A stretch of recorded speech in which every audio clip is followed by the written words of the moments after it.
Good morning. Well, that was a lovely introduction. Thank you very much. Retiring, it is not. It is, it's a download from Spirit. You are done here. And I said, okay. I heard it. One little swig here.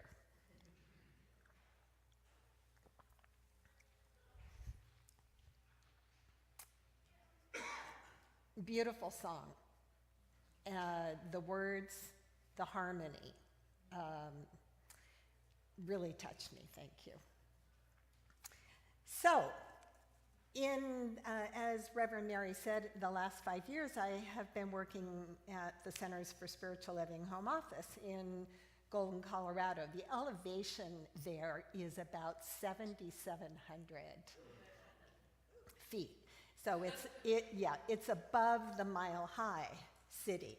And when I would drive, most of us that worked for a home office lived in and live in Lakewood, Colorado, which is a suburb of Denver. And so you drive about 15 minutes up to the Centers for Spiritual Living home office, like that.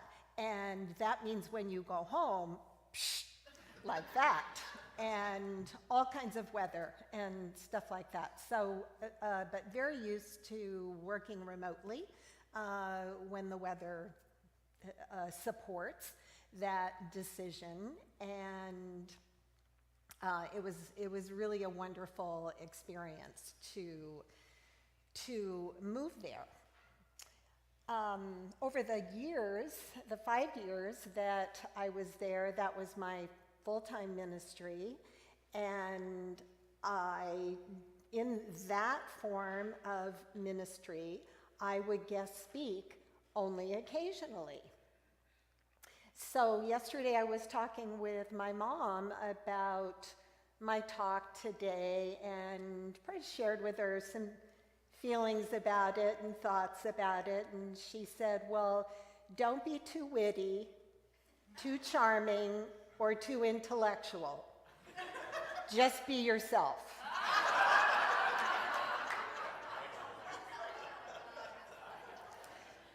So there, that's what you get. And contrary to the title in the program this morning, the topic of my message is the power of invitation. Sitting there this morning, I must have heard that word invite at least a dozen times. The power, the power of the invitation. And I also want to, in talking about the power of an invite, I would like us to think about this idea intentionally, as in your intentional giving program. I would like us to think about the power of an invitation, whether that invitation is coming from within us, Spirit, or whether the invitation is about us as individuals extending an invitation.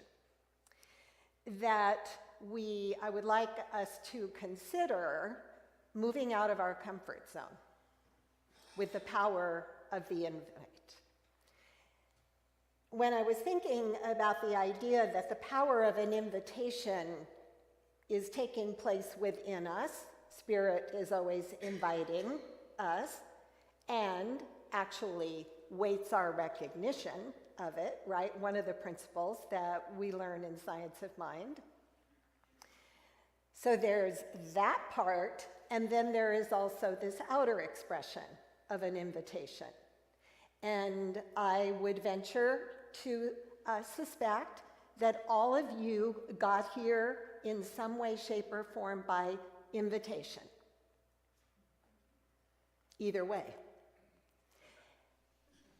Judge Thomas Troward, who we study to really understand the principles of the science of mind, talks a lot about the reciprocal nature of spirit, that it's taking place on an inward level and an outward level, that while we're called to an inner invitation, at the same time there are things that are happening out here that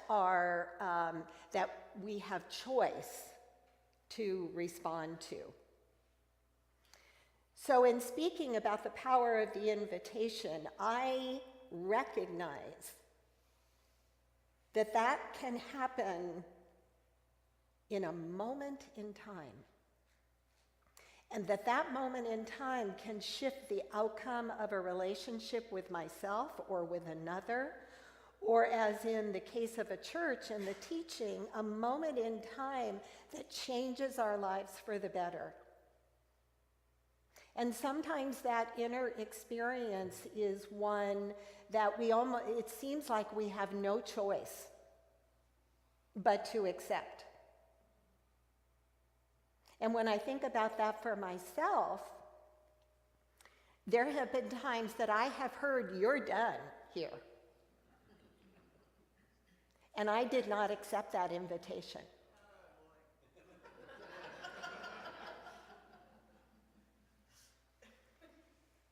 And then I got to watch the way that things dismantled around me until I really had no choice but to accept the invitation.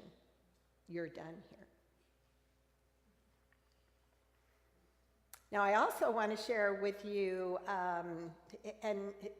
my experience of being invited into this teaching. And I would invite you to think about and contemplate your experience of being invited and how that came about for you. So I lived in Paradise, California. Paradise, the Paradise Church of Religious Science, was my first introduction to science of mind.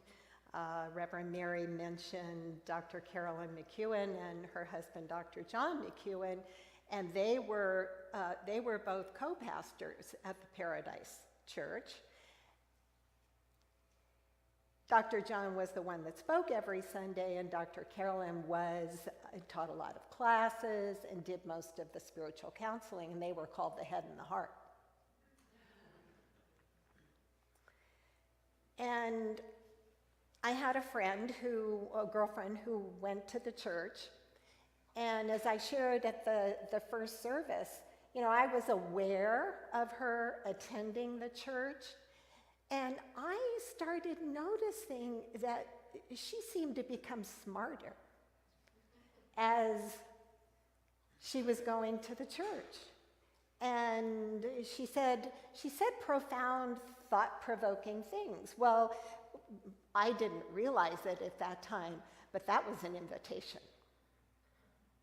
That was Spirit's invitation, because I was hearing what she was saying, and I was seeing the way that she showed up, and I admired it, I liked it, and as a matter of fact, truth be told, I was probably a little bit jealous of it.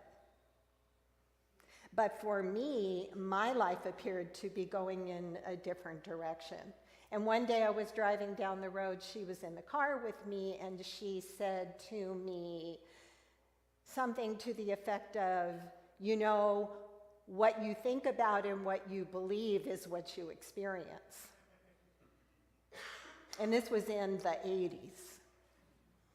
And I felt in an instant in time the shift of a relationship with myself or another in a moment in time, I felt like I had that gong inside of me that went off, and for a split second, the way that my mind was pieced together shattered.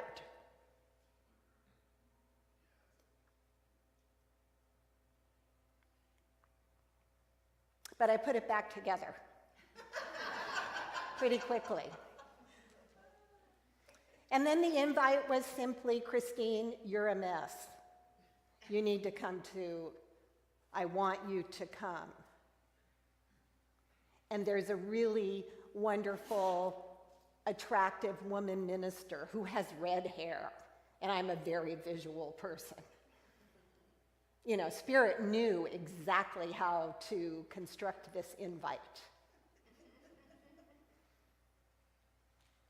So how about you for your invite? What was going on with you? That inner construction of the inner invite, and then the way that it shows up in the outer world. So when I said yes, and I went, that was intentional. It was very intentional. And when I think of the word inclusive, because my experience, and I suspect it was the same for you either now and James? Dave? Dave. Dick.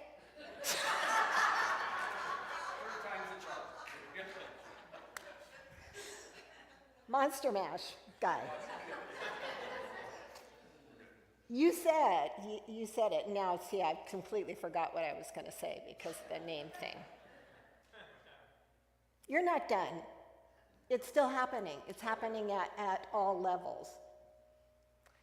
And so the inclusive part for me about being inclusive with saying yes to this invitation was that I had to start acknowledging and being inclusive about a lot of different parts of myself that I did not want to get to know. But when I saw the results of that, I went, oh, look at me. I'm getting smarter. I'm liking the way that I'm showing up. I'm feeling more free. And I'm being challenged to go beyond my comfort zone. I mean, never in a million years would I have ever, and I could say that all day long and then till tomorrow, thought that, you know, I would take the ministerial path. Yeah, but what I realize now is I've always been on the ministerial path. And in some way, you guys are all on the ministerial path. It's a path, you know, to shattering those barriers that keep us from accepting the invitation that Spirit is always giving us, telling it's infinite.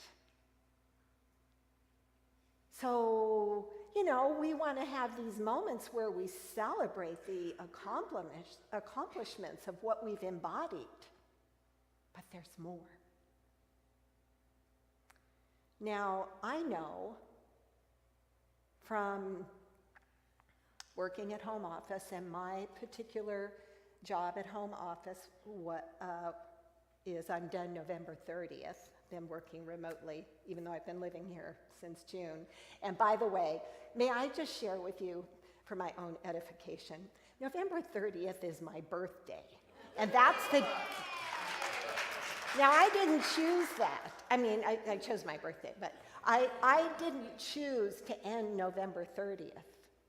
So they've, would you work longer? Would you, okay, we don't need you after November 30th. That's your last day. Oh, there's no accidents there. So anyway, where was I?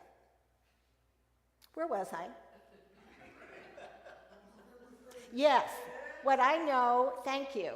Yes, what I know from working at home office and being the community affiliation coordinator, so I have worked with all of our centers across the world, particularly the United States and Canada. And what is happening is that our membership in terms of our centers is dwindling. Now that's a fact. I'm not making any opinion about it. I'm saying That is a fact. Hence, the power of the invitation. I don't know what everybody is looking for, but I know people are looking for what you all have sung about and spoke about here from the podium today. And the young adult group and the poem that they shared. People are looking to be acknowledged. And then within our own community here, you're going to be, aren't you, invited over and over and over again for classes and participation, and to be intentional about your giving, and to move beyond your comfort zone in your giving, in your being around other people, in your classwork, in your spiritual practice. To be inclusive with yourself and others.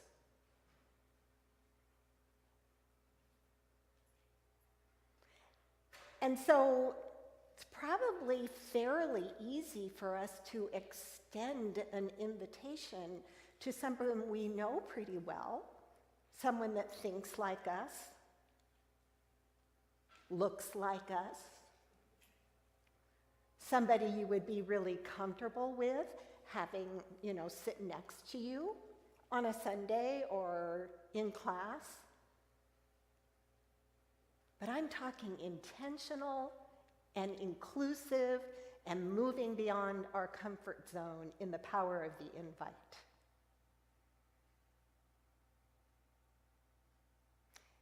And so what is it that keeps us from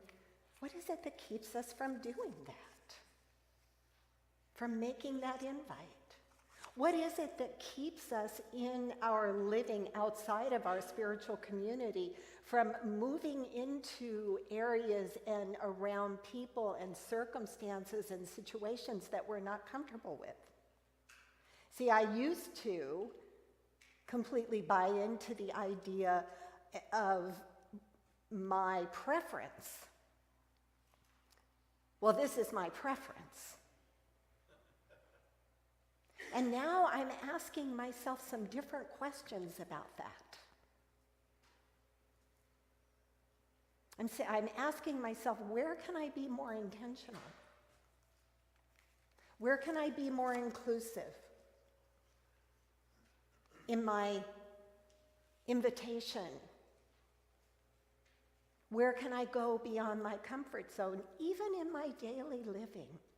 I heard someone talk about recently, they said, one of the best ways to begin to move out of your comfort zone, be more inclusive and more intentional, is to go to a grocery store of another culture in your community.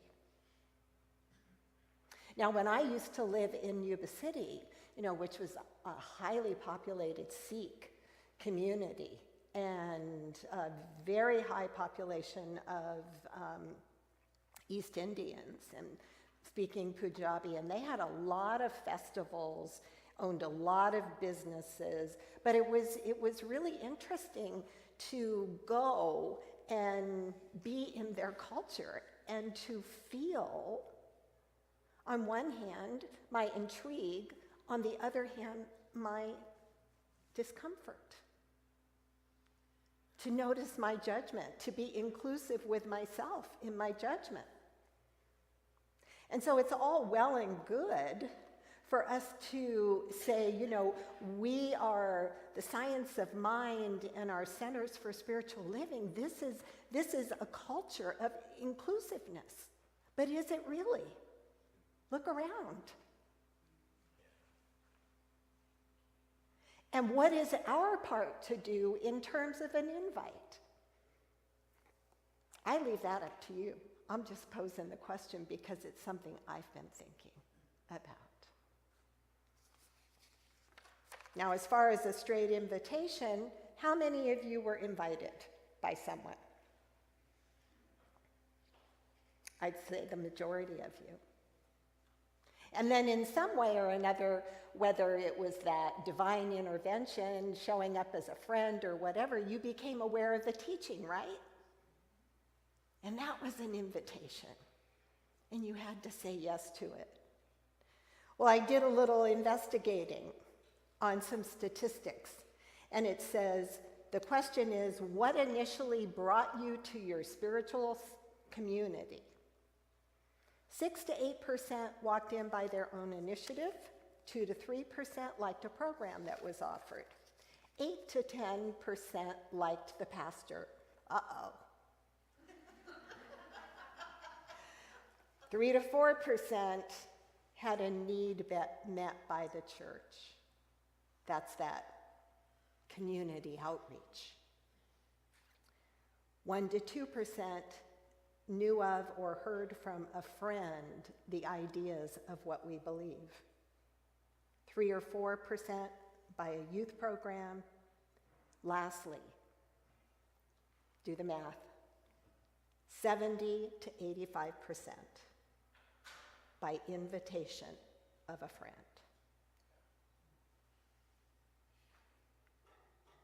Reverend Mary shared at the first service when I read those statistics that there was a study, a survey that was done, and it was 70-something% of you came here by an invite.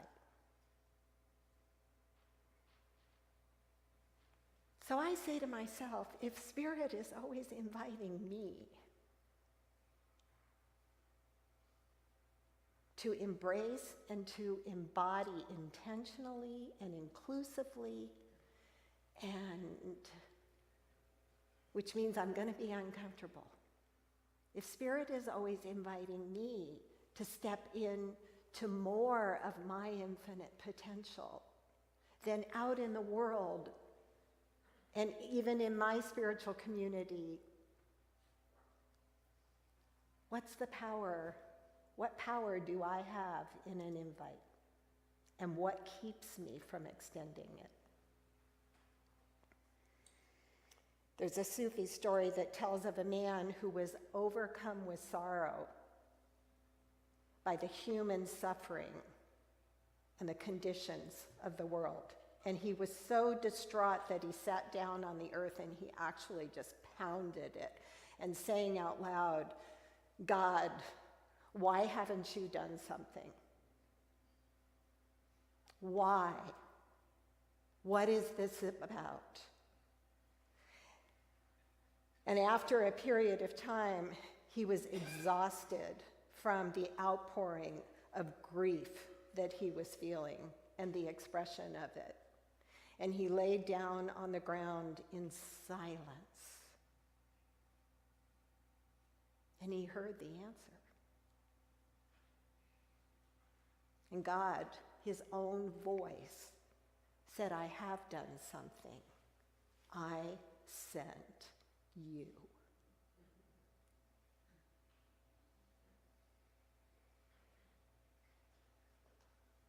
This is the power of the invitation. We are invited to not forget whatever it is that lets you take this idea, contemplate it, make decisions, and be intentional. That's what I'm looking at for myself. And then how can I go beyond my comfort zone and be inclusive in areas and with people, in all areas of my life, that I say that I totally accept, but I choose not to be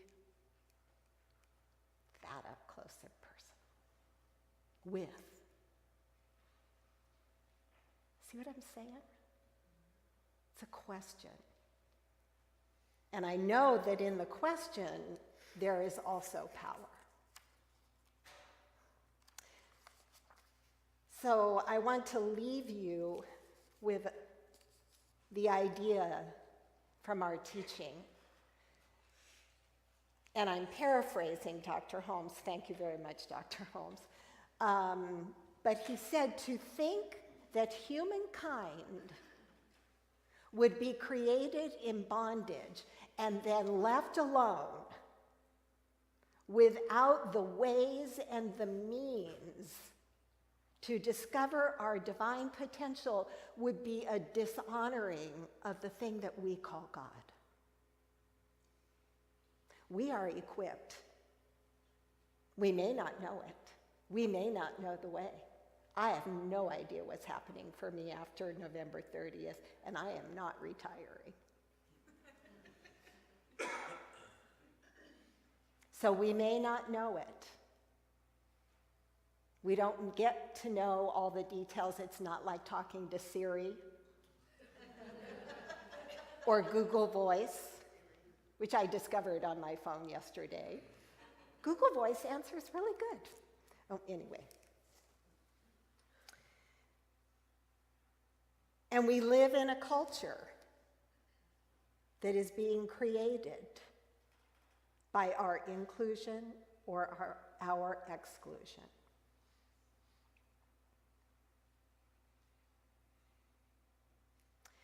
So I want to invite you to join me for a few moments of intentional, affirmative spiritual mind treatment. And I'm setting my intention to just trust, to turn within, to allow as much stillness and silence as I can within my own being, no judgment.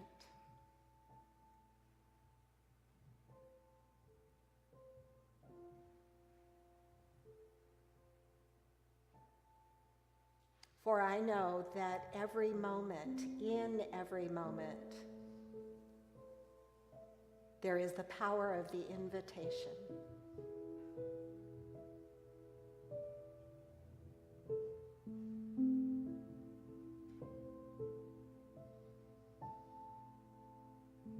And so I take this time of turning within, capturing, listening, with a clear intention that God is my source.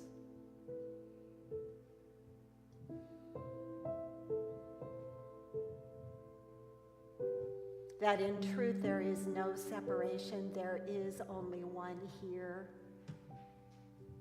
in this experience.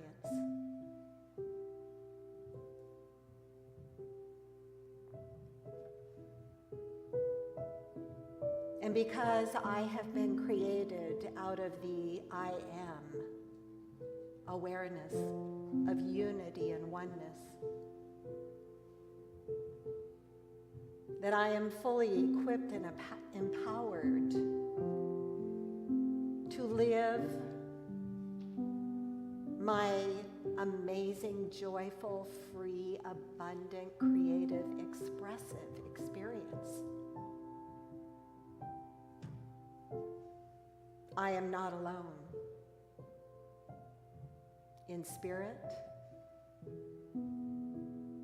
or with my brothers and sisters.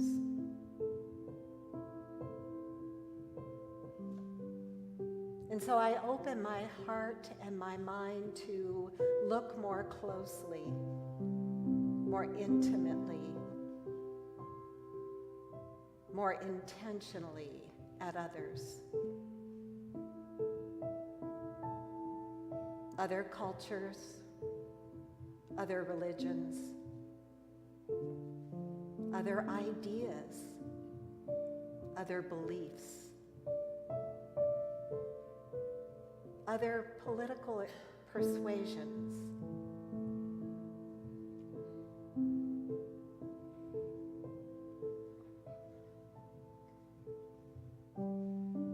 And it is here that I experience more unconditional love.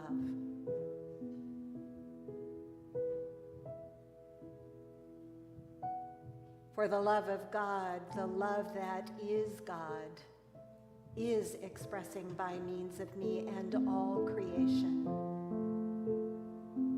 And so in God, there is no judgment. There is only love and the purity of acceptance, and I am that. I give it first to myself so that I may extend it to the world at large.